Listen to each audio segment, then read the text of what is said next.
Alright, hey guys, I knew I said I wasn't going to do videos over the weekdays, but I think I will only limit that restriction to video games.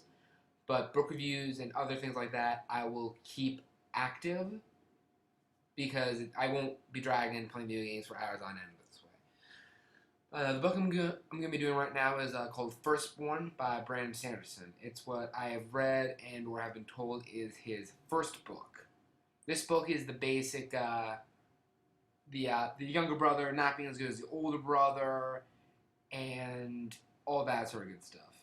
This book is based in sort of a futuristic world where this guy right here, I forget his name, is the main character. He is a complete failure in the book series. He is in the Imperial Army. He is one of the captains. He is the son of a High Duke. So there are big things planned for him. Big things. He has to own up to all of them. But he's just horrible at fighting and war, which is what they need him for. So he's the opposite of his brother, who is basically called the greatest war genius of the whole entire galaxy. The background story to this is that his brother, this guy right here, he started out as like a captain of a small, like maybe 3 interceptor each small thing, and so he went and captured a planet, and that started his basic capturing all of the planets and solar systems around the Imperial Empire. And so it's been 20 years in the book, and the brother, he's gotten all of the planets. He has got all of them. He has taken over all their militaries, their governments, technology, research, all of that good stuff. He owns all of it. And so one day, he comes back. It's his coming back ceremony, and so this guy, he never met his brother. So he's gonna meet for the first time. He's kind of happy. He's gonna meet his brother for the first time, and then things go to shit. And sorry for my language, but things really do go bad. The brother turns. He starts a war against the Imperial Empire.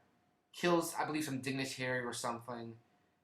And he declares war, basically. So this guy right here, he has to learn from the best of the best to beat his brother. Because they're basically going with the idea of DNA being so related that this guy right here, he could defeat his brother, the greatest war general in their time. But the idea of DNA also goes into not him just being his brother, but him actually being a clone of his brother. In the story, they knew that his immense power, his immense ego would cause him to want to take his own home and have it for himself. So they decided to make a clone. They would raise him differently so that he could challenge his brother and hopefully defeat him, saving the Empire. So he does this, he does that, and after a few years of being taught under one of the top admirals, the war starts. The brother had to assemble all his forces, get ready for the fight, and so he attacks. The Empire is a very small territory. And the reason why they supported this guy's brother at first was because they wanted more land, more territory, and they used to have it until the other planets in the solar system rebelled against them and overthrew them and created their own governments and worlds and civilizations. So this guy, he has to figure out a way to defeat an army that's facing them 100 to 1, and is basically he only has maybe 5 fleets, and some of them are just filled of like merchant ships and that sort of stuff, like in like a Game of Thrones, how they in the war in the second season, how they're about to take King's Land, something I forget. But they use a fire ship and they show the whole entire enemy. Is basically that idea. Instead of a fire ship, they use a technology. Now, this guy's brother, he had all of his technicians, scientists, and researchers research on weapons of mass destruction, defenses against weapons, and that sort of stuff that make him basically invincible, indestroyable, and can destroy basically anything. But the Empire, they knew they couldn't fight this, so they worked on creating. It's a device that allows you to mess up with messages. It's like and like how it's basically they send messages across the ships send messages across, and they say the updates like yeah we're winning. It's like the communicators in Star Trek and how you can pick up on that. But the Empire, they figured out a way to hack into the system and then spew lies, like change tactics. But they knew that but we learned this later on at the very end of the story.